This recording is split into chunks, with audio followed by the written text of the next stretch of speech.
Welcome, Dr. James Beckett, Sports Card Insights. This is an interview of Panini's hobby marketing director, Jeff Hoferer. I enjoyed hearing his story and seeing how he's going to fill Tracy's shoes. They'll be slightly different, and that's the way it's supposed to be. Whenever I had people that worked for me for a long time and then went somewhere else or did something else, it was always interesting to see what the new person was going to bring to it. And Jeff already, I can see, is bringing some good stuff to Panini and to that position. So thanks, Jeff, and thanks sponsors, Topps Panini, Upper Deck, Heritage Auctions, Huggins Scott Auctions, Mike Stadium Sports Cards, Burbank Sports Cards, ComC.com, and Beckett Media, Beckett Grading, Beckett Authentication. And special thanks to Panini. Jeff, I know you can do a great job. I love going up to Kyle's shows up in the Plano Allen area. It's 20 or 25 minutes, but it still beats jumping on a plane.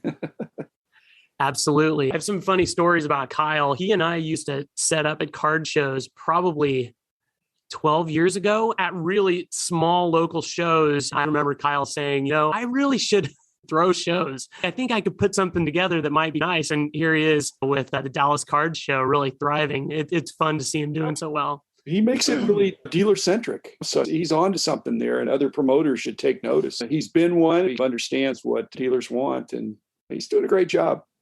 He's riding high right now. He had the distinct advantage to be the only person in the country putting on a large card show at a certain point in time. He became the default show for everybody who wanted to go to a show. So he played it really well. It's kind of the Texas advantage, I think, of the 50 states. But he was ready for it and was able to handle it. Two ways businesses can fail: if they have not enough success or too much success. Over the last couple of years, some companies have gone in between those, but it's sure better to have a lot of business. Did you get over to his last show a couple weeks ago? Yeah, but I got ambushed. I wound up being at a few tables for longer than I thought, so I wasn't circulating much.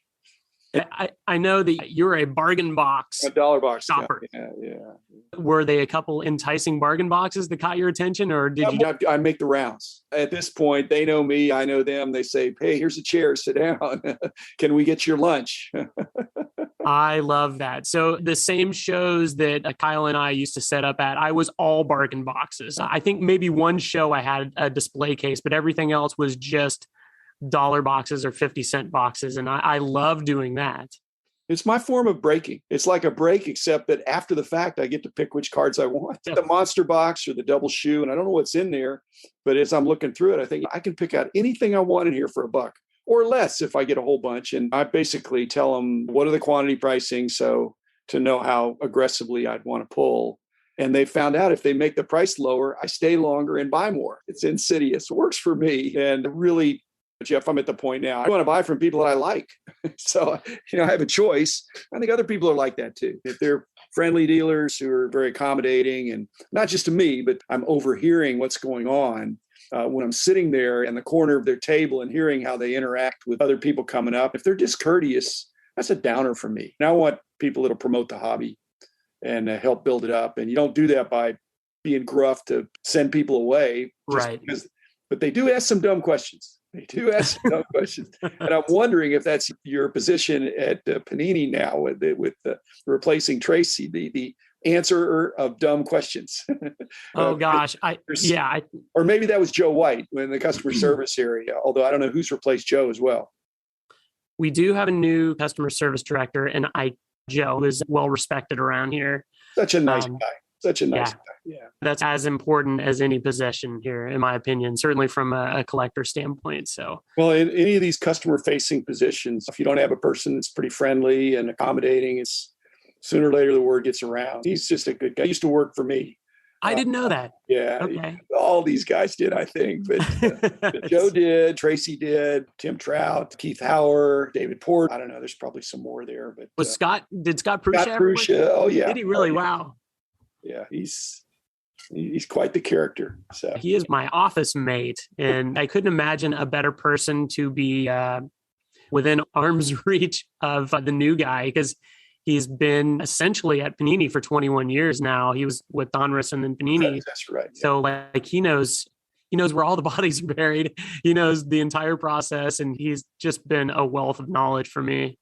And before that, he was on our team. He's a lifer. Were there 100 people applying for Tracy's job and you're number one? What was it you think that made them say, Jeff's our guy?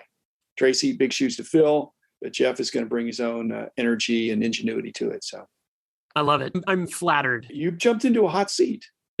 I'm on your side. When people criticize the card companies or any of my sponsors or anybody in the industry, pretty much, I generally know enough about it to know that they've jumped to some assumptions about the way cards are produced or what the jobs of some people are. They just don't think like an employer. They think they're probably shortcutting me in some way. And the guys that work for me were really pretty solid. They didn't go to Panini so they could take the afternoon off.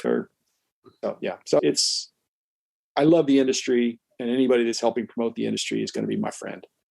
If they're a bad guy, we need to get them out. But most of the people I know, 99 out of 100 are good. Well, we've got some great folks over here. Like I said, I've met so many people. I've forgotten more names than I can remember at this point in time, but I've been really impressed by the vast majority of the folks I've met over here. Yeah. But it does seem like a lot of people have jumped from one hobby company to another. And I'm not surprised to hear that there's a lot of ex-Beckett employees here. Some of them left after I left. Okay. Some of them left when I was there, and it was always amicable. In fact, Tracy worked for me twice. No kidding. He worked for me. It was first job out of college, then went to Donruss Playoff back again, and then he came back, and then he went back to Panini. Wow. So he had 2 stints with me and 2 stints with Panini or the predecessor. Was he the publisher or editor at Beckett He was Magazine? editor. No, he wasn't Okay, got it. He's more on the editorial side, yeah. Understood. Got it. But, he's a journalist and just a likable, sharp guy. So, yes, he is. He's been a massive influence of mine over the past 4 years since I met him back, and a great mentor in many ways. What was your relationship with Tracy like, and what is it now? Or has he kind of made a clean break where I know he's got his hands full with what he's doing, but how did that handoff occur? And welcome to the show, Jeff. Thank you for having me. Tracy and I still talk. Fortunately, he's made himself available if I run into any issues or have questions along the way. He's been really cool about taking my random silly questions at all hours of the day. I met Tracy back in 2017. We had a mutual friend, and the first time I actually met him, he invited me down to the Panini office. So I came through here, met him here, talked about the hobby and what they were doing, and he showed me around the place. Obviously, it was a lifelong collector's dream. And then Tracy came on my YouTube show at the time called Pack Geek. And it's essentially just a show where we talk to people about the hobby. They aren't always necessarily hobby personalities, but we talk to people about sports cards and their passion and their history related to sports cards. And Tracy was kind enough to bring on some different random Panini products that they had coming out when he would come on the show and introduce me to a lot of cards. At the time, I was more interested in vintage than I was modern cards. He honestly brought me back into modern card collecting. Okay. Was he grooming you, do you think? You wouldn't be the first person to say that. I don't think it was that thought out. I think it was a happy coincidence, but we just kept a friendship. And I don't know exactly Panini or Tracy, who recommended me for this position, saw exactly, other than, like I mentioned, I am a lifelong collector, but I have a degree in marketing and international business. I've worked in media production for 20 years. I had a very specific and unique skill set where I've been preparing myself for this job my entire life. How adept are you at all the social media aspects that I think Tracy had to be juggling all these different platforms and venues, and that seems like a mad scramble to me, but I'm not of that age. So how comfortable were you, and how seamlessly could you jump in? Let me first preface this by saying, I don't know how one human being did everything Tracy was doing when he was at Panini. That is the honest truth. It was insane, the volume of social media and blog posts and just content creation he was doing. I'm still trying to ramp up to that volume, but I've been doing social media quite a bit. I had my own show. I worked at a social media agency for several years. So I'm very comfortable in the social media world. But again, it comes back to volume. And Tracy was able to keep a news outlet pace of putting content out. And that's something I'm still having to try to get better. You bring your own strengths to it, but there's some jobs where volume is more important than quality. But I think if you have quality and volume or a reasonable volume, I think that's good. What other jobs did you have before? Have you been more on your own or more working for larger companies? A little both. So I have my own production company on the side. It's called Occasionally Genius. We do branded content, which is essentially just long form commercials for companies for the internet. But I've been working for production companies for the past 15 years in different standpoints. I started out as a writer producer. Then I got more into directing and producing. My most recent position before this position at Panini was as a creative director. So I was doing a little bit of everything. So I've done quite a bit in terms of commercial production, even some TV production, and certainly a ton of branded content for the internet. But you're not a technologist per se, or a graphic design person per se. I'm not. I'm idea and direction guy. I usually really try to hire the people that are better than I am at that sort of thing to create the graphics, to film the video we're doing, to edit the video we're doing. So I have a team that I like to use. I try to bring on other people and just surround myself with folks that are better than I am. Panini does have people that are good at those things. I just want to make sure I'm saying that for the record. But are there other areas of Panini that you think I'd like to get more involved over there in the selections of some of the aspects of the putting together the sets and stuff like that? Honestly, Dr. Beckett, I love it all. I love every department here in a very special way. It might surprise you, but I would even love to be, I'm really opening up a can of worms here, be involved with customer service, because from a collector standpoint, I really empathize with collectors that are, interacting with our customer service. If they have been put in a odd situation or a jam in some way, and we're trying to help them out, I would definitely say the marketing department is the most appropriate place for me to be. But I could have fun in just about any department here. Everybody that worked for me or worked for Panini or any company, really, they ought to think that if they're called on, they ought to be marketing or customer service or whatever. We're talking about Kyle's show here in the area. You're walking around, somebody's got a problem with Panini. They would have bumped into Tracy or one of the other guys, and now you of, hey, what's going on with this? And you got to have a smile on your face and receive that feedback and perhaps pass it on. But all of our people that we had, you're representing the brand. And under fire, Tracy, I felt, was in a job where some people would be frustrated and come to him with their frustration. And I think every company has that because, like I said, in many cases, collectors can have unreasonable expectations as if they're being singled out for their redemption or something.